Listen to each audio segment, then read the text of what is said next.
Welcome to Leveraging Network Building Blocks and Industrial Ethernet Architectures. Hi, I'm Andy Manathy, Panduit Business Development Manager.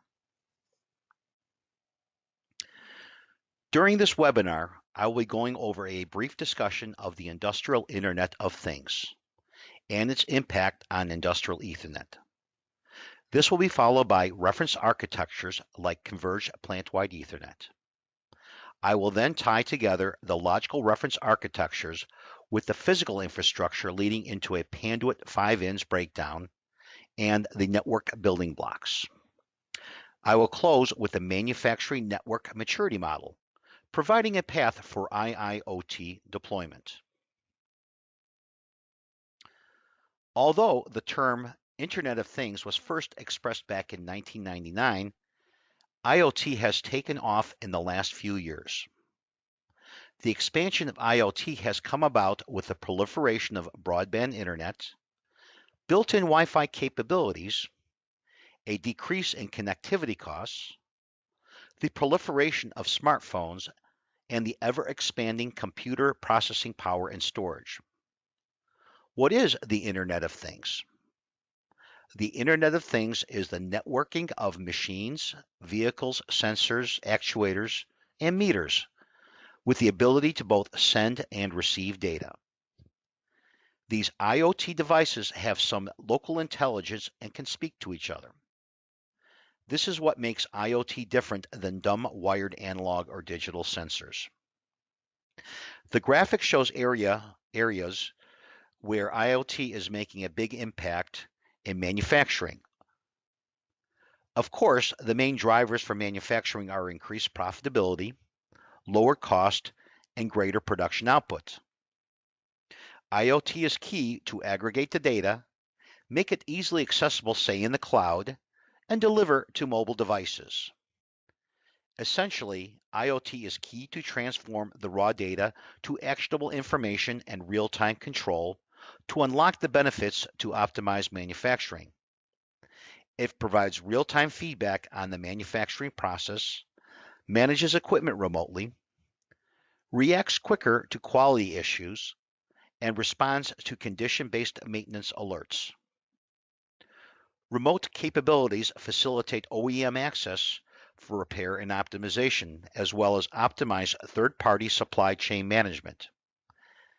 IoT deployments help management control operational costs, provide insight for R&D to enhance products, and improve response time by maintenance, leading to higher uptime. Back in 2003, smartphones began to connect people to the internet. By 2008, there was as many smartphones or IoT connections as people. This was a turning point for IoT. Beyond 2008, there were more things connected to the internet than people. In the consumer world, think about all the devices that are now connected to the internet, like home security, thermostats, health monitoring, cars, garage door openers, and perhaps even coffee makers. In the industrial world, there is explosive IoT endpoint growth in wireless sensing, industrial automation control systems, gateways, actuators, servo drives, and more. Many project by 2020 there will be 50 billion IoT connections or smart objects. This is more than 6 times the world population. So let's take a look at the breakdown of where IoT is being deployed and the value it brings. The blue circles represent the smallest portion and collectively less than half the value, where each blue circle is 5% or less. The sphere size shows comparative value, where the larger the sphere, the greater the value for the industry. The next 3 yellow-green circles represent about 30% of the value. The greatest estimated share of IoT value is coming from manufacturing at 27%. Most IoT growth is anticipated in manufacturing. Is your network infrastructure ready for this disruptive growth? When comparing the Ethernet OSI model with the IoT model, one of the similarities is the very lowest level. In both cases, the foundation for the OSI physical and the IoT edge is the Ethernet physical network infrastructure. This is the connectivity of the endpoints to the Ethernet network. Without this foundation, Ethernet and IoT deployments are at risk where a poor physical network infrastructure severely hinders communication. Often, this is the most overlooked element when planning IoT deployment. One of the biggest hurdles to deploy IoT is having the industrial Ethernet infrastructure in place. Many manufacturers still have legacy tiered proprietary networks where the industrial automation control system is controlling and directing the traffic. This has served manufacturing very well for many years because it is very reliable and precise deterministic control. Ethernet back in the day was too unpredictable because of its probabilistic nature. However, Ethernet has been advancing with the increased network speeds, network segmentation, and traffic prioritization. Ethernet performance is now on par or better than legacy deterministic network performance. This opens up a lot of new possibilities, especially deploying network from the enterprise down to manufacturing. Convergence, if you will.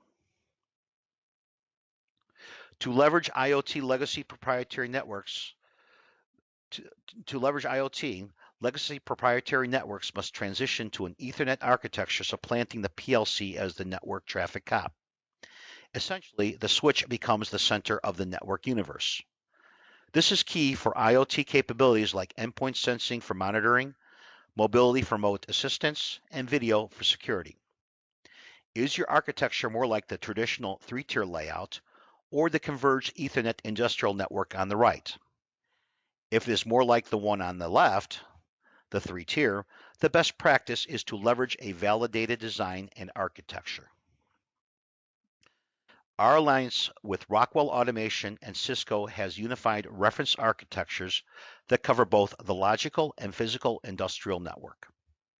These reference architectures are based on validated industrial Ethernet architectures that can be found in the Converged Plant-Wide Ethernet Design Implementation Guide and other reference architectures. A recent release, Resilient Converged Plant-Wide Ethernet Architecture, is focused on resilient deployments. Various resilient architectures are designed, tested, validated, and documented in this resilient CPwE. These are actual networks tested with the network traffic under load. Going through this rigorous validation process ensures proper deployment for the customer, leveraging and testing a range of different technologies that may be encountered in the field a customer typically uses. What is Converged Plant-Wide Ethernet Architecture, or CPwE? It is simple yet profound architecture that spans many use cases. It provides network services to industrial automation control system devices and equipment. CPwE safely and securely converges the industrial network up to the enterprise network, as well as converges or integrates islands of automation. It's not a single architecture. There are many use cases that have been documented, like network address translation, location-based services, and resiliency, to name a few. It's a framework that has strict traffic segmentation as well as an industrial De-Militarized zone that protects manufacturing. There is a main CPwE design and implementation guide that covers the basics of CPwE, while there are specific use case CPwE architectures that dig deeper. Using a reference architecture like CPwE leads to many benefits for both business and operations. The business gains greater visibility into plant floor to improve decisions. Decisions are more timely and based on factual data. A CPwE architecture reduces costs deploying standard Ethernet throughout the enterprise, eliminating the need to support different proprietary networks. This simplifies network management. Operations benefit by having secure remote access for troubleshooting, reducing the downtime. A CPwE architecture leads to greater network resiliency, minimizing downtime. Having a CPwE architecture will also lead a path for IoT deployment, achieving greater capabilities. This is a modified version of the Purdue model. The Purdue model is the basis for network architectures. It is also adopted in ISA 95. The Purdue levels transcend from the lowest level of sensing, drives, actuators, up to enterprise systems such as ERP. However, this version also includes an industrial demilitarized zone or IDMZ. The function of the IDMZ is to prevent direct communication to manufacturing. Direct communication puts machines and devices at risk with the potential to be disabled by, say, viruses. The IDMZ provides a means to safely and securely pass data up to the enterprise as well as down from the enterprise. There is a transaction manager software that passes the data between the IDMZ. The IDMZ is a key element of CPwE to achieve high security. This is the CPwE reference architecture with network building blocks included. You may recognize that this is based on the campus model of core, distribution, and access. It also shows the typical network topologies like star, ring, and linear with industrial automation control system equipment, including wireless. There are also level 3 site operations compute, storage, and network capabilities running manufacturing systems such as OEE, historian, production control, recipe management, process control, and others. Towards the top is the IDMZ, which securely connects manufacturing to the enterprise.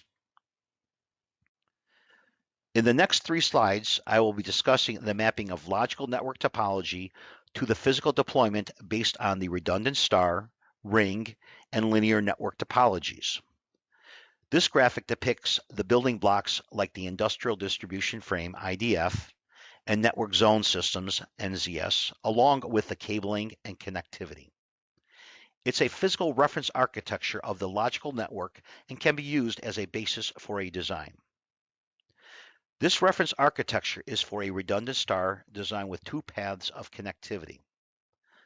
The cabling is typically fiber uplinks for reach, bandwidth, and network convergence for recovery, along with copper downlinks that may be hardened for the environment. Since there are redundant paths, this topology has excellent resiliency and bandwidth. This reference architecture is deployed with structured cabling with patch fields. Structured cabling is key for high reliability deployment. It easily accommodates future growth and provides demarcation for testable links when troubleshooting. This is a depiction of a logical to physical mapping of a ring topology. Although it is a ring, the network traffic flows in one direction. So it essentially behaves as a linear topology until there is a disconnect. When a disconnect occurs, the network traffic will flow up to the IDF in 2 paths. This topology has excellent resiliency as it can survive one break in the connection, provided the path is totally independent and not in the same cable.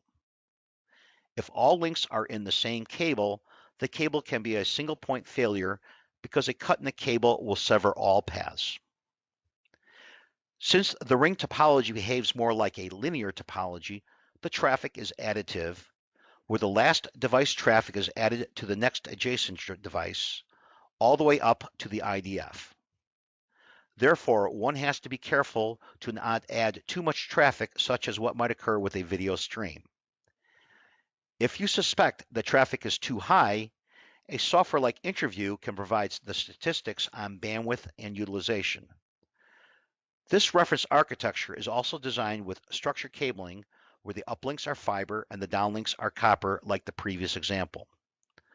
One interesting advantage of the ring is that it can have longer reach than a redundant star, as each segment can extend out to the maximum length between devices, where the star topology can only extend to the maximum length between the IDF and a single device. This last reference architecture is a linear topology where devices are connected together in a chain fashion. It is deployed with fiber uplinks and copper downlinks as well as structured cabling. It is the lowest cabling deployment cost, but does come with risk as a single break can disrupt production.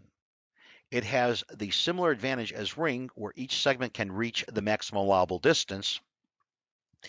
In this depiction, connectivity is predominantly an M12 sealed copper connector appropriate for a field deployment that requires ingress protection, IP rated. Panduit has simplified physical network deployment by classifying products and network building blocks into groups that are called the 5 Ins. The term in stands for industrial. The first in is in-room. This is typically a control room, telco closet, or part of a data center. This is where you will find computer cabinets and racks, patching, cable management, grounding, as well as our micro data center building block. You may not know that Panduit has over 20-year history of enterprise and data center products and solutions. We are leveraging this segment of our business to bring these capabilities to the manufacturing floor. Our new network performance software, Interview, is located here as well. The next in is in route. This in includes products and solutions that distribute Ethernet throughout the plant floor. This includes Panduit backbone cabling and connectivity, pathways like WireGrid and J-hooks, as well as our industrial distribution frame IDF and network zone system. By following the previously shown reference architectures, traffic is optimized by keeping local traffic local. The next in is in panel. This in includes products and solutions to incorporate networking in a control panel or enclosure. One of the elements is Panduit's shielding products from cabling, duct, noise shield, and bonding to suppress electrical noise that can disrupt communications. It includes cable management and identification products and solutions for reliability and easy maintainability. This in also includes products and solutions to free up space in a crowded panel to carve out space to deploy Ethernet in an enclosure. Our DIN rail duct combines the duct and DIN rail together to free up 30% more space in a panel. This can be a lifesaver in a brownfield application, avoiding the need to change out the panel for a larger panel, which can be a very high cost and add considerable time to deploy. The in-field area deploys Ethernet to machines and processes out to the field. Often, this is the harshest environment in which cabling and connectivity need to survive. This in includes industrial to extreme harsh cabling and connectivity like M12 connectors, rugged copper cabling, and field terminable RJ45 connectors. Lastly, infrastructure includes products and solutions that strengthen the facility like grounding and bonding, labeling, security, and safety. Panduit has grounding and bonding solutions from the ground up all the way to the device or equipment that is capable of both life safety and high-frequency electrical noise suppression. This grouping simplifies Ethernet and IoT deployments. The 5 ins make it easy to design and deploy as it is foundational for the reference architecture, making it easy to translate into designs. Our website is designed to facilitate searches for the 5 ins. The link is in the resource section of the presentation. The network building blocks define a simplified deployment for a micro data center, industrial distribution frame, and network zone system, and where in the architecture they can be found. In the next slides, I will describe the building blocks in detail. A micro data center, or MDC, is a compact deployment of compute, storage, and network, typically in a single cabinet. It is a small form factor data center.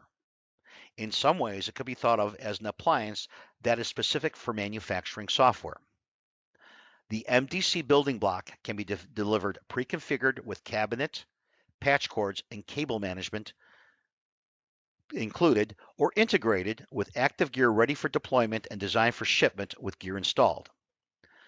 The cabinet design, along with the provided accessories, delivers superior grounding and bonding, easy move adds and changes, and thermal management. This building block takes out the guesswork on what is needed, reducing deployment risk of missing critical pieces that can impact meeting a go-live date as well as long-term reliability. This building block simplifies and speeds deployment, enabling easy, repeatable integrations. The Industrial Distribution Frame IDF is intended for 19-inch RU or rack mount network switch deployments for both distribution and access switches. Typically, these are data center type switches like a HESCO 3850 or 2960 in a protected enclosure to survive manufacturing environments. Although this double-hinged enclosure has been available for many years, there have been many challenges impacting reliability and maintenance. I have seen cases where there is an abundance of backbone cabling and slack preventing the enclosure from closing. The cabling acts as a spring. The power and network cables are pulled out when opening. Patch cords interfering with move adds and changes, and hot enclosures affecting the longevity of the switches. The Panduit IDF building block addresses these challenges. This IDF network building block has a wider stationary section optimized for air conditioning and accommodates stackwise cables. Following Panduit's backbone cabling installation guide, as pictured, ensures that the enclosures will close. A power cord and network cables are secured with slack management features. Fiber cabling is protected, and the use of short, small diameter patch cords makes move adds and changes much easier. All this adds up to a more successful deployment, avoiding the pitfalls that you may have previously encountered. It can deliver 25% faster installation in a single part number. The last network building block is a network zone system. This network building block is designed for DIN mount industrial Ethernet switches, IES. The functioning of these IES switches is mostly the same as rack mount data center switches. However, the industrial Ethernet switch is hardened and is powered by 24-volt DC. This network zone system safely and securely deploys an industrial Ethernet switch. A network zone system is a key element of a zone network topology. This is in contrast to a centralized home run deployment where all cables come from a single origination. A zone topology reduces cabling installation, localizes network traffic, facilitates network resiliency, and accommodates future expansions.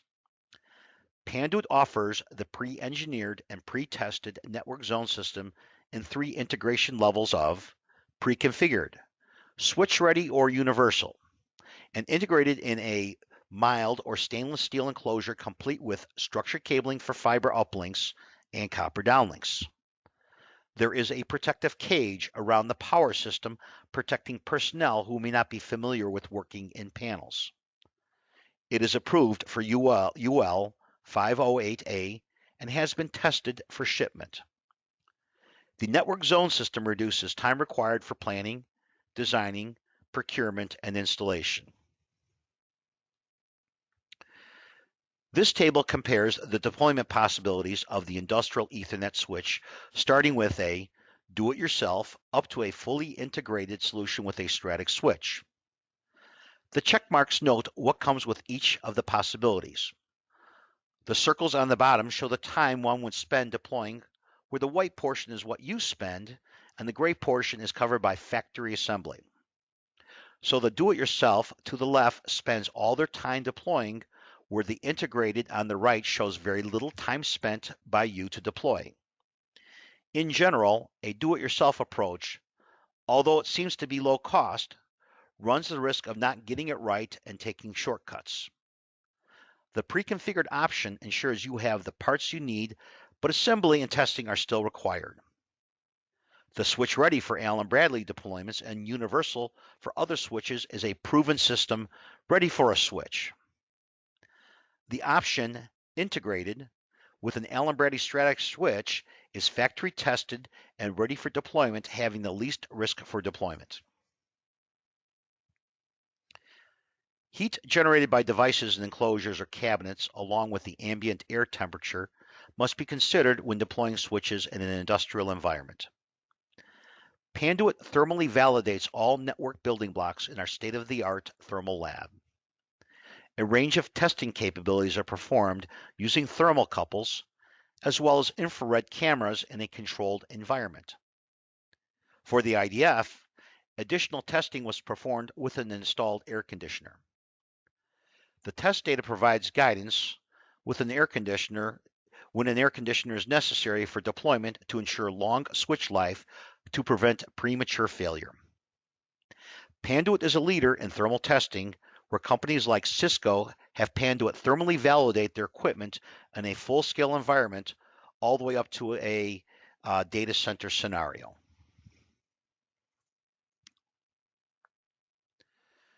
You may be wondering how you can deploy network building blocks into your facility. You may be thinking that your implementation is very old and out of date, nowhere capable of IoT deployments. Panduit has laid out a path that can take you from an obsolete proprietary network up to a very robust, highly effective, and long life network fully IIoT capable. Panduit calls this the Manufacturing Network Fabric Maturity Model. Your journey is broken down into 4 levels. The lowest level is called restrictive, where your network is mostly a proprietary control network, perhaps a gateway connected to the enterprise. You may have many islands of automation not connected to a network. Your Ethernet network is not designed and has many unmanaged switches. If this sounds like your situation, then you are considered level 1 restrictive. Perhaps you are beginning to use reference architectures and standards in your manufacturing cells and have deployed an Ethernet network to connect most of your machines, but still struggle to communicate with enterprise systems. You have some documentation on the network, but have no or limited visibility into the network. You feel there are some security holes. On occasion, there are unexplained network outages or slowdowns causing manufacturing downtime. If this sounds like where you are, then you are considered functional, level 2. We are using Ethernet, but not fully gaining the benefits. Let's say you are deploying networks based on reference architectures like CPwE, where you have insulated the manufacturing network with an IDMZ or firewalls, and have implemented traffic segmentation optimizing traffic flow. You have implemented defense in depth security. You are communicating with the enterprise systems, providing visibility throughout the enterprise. However, you may also feel that you may not have the bandwidth for video or other high output devices because you may be using Cat5e copper cabling or OM1 fiber cabling. You may be lacking robust wireless coverage. You may have desires to connect to a cloud, but are not sure how to safely and securely pass data. You have concerns deploying hundreds to thousands of nodes or IIoT devices in manufacturing. If you feel this is where you are, then you are considered effective, level 3 maturity. The last level, level 4, innovative, is a fully functional IIoT ready infrastructure. Being at this level ensures a long, trouble-free network life. You are hyper-aware of what is going on in your network and are proactively monitoring the network health and security. You have deployed a wireless mesh technology for IIoT sensors like Zigbee. You have virtualized your manufacturing applications for high availability and resources optimization. You are using the cloud for manufacturing. You have extensive video vision systems and security throughout manufacturing. All this adds up to level 4 maturity, innovative. The innovative level 4 should be the goal in your journey if you are planning an IIoT deployment. To gain more insights on where you are in your manufacturing network maturity, you can download our white paper, A Manufacturing Network Fabric Maturity Model, referenced in the next resource slide. You can have Panduit Professional Services make an assessment and provide guidance for the next steps. Or start with taking a short 6-question survey that will assess the network maturity level you are at. The survey will take less than 5 minutes and is well worth the understanding. In addition, guidance will be provided to you to take it to the next level, achieving the network maturity necessary for IIoT deployment. The following are resources that you can look further into the deployments of IIoT. There is the reference architectures, there is the e-learning courses, and there is the code to take the e-learning courses for free. And you can also take the survey by going to www.panduit.com, map your journey. Thank you. Are you ready to take the next steps to be fully IIoT capable? Map your journey. Go to panduit.com.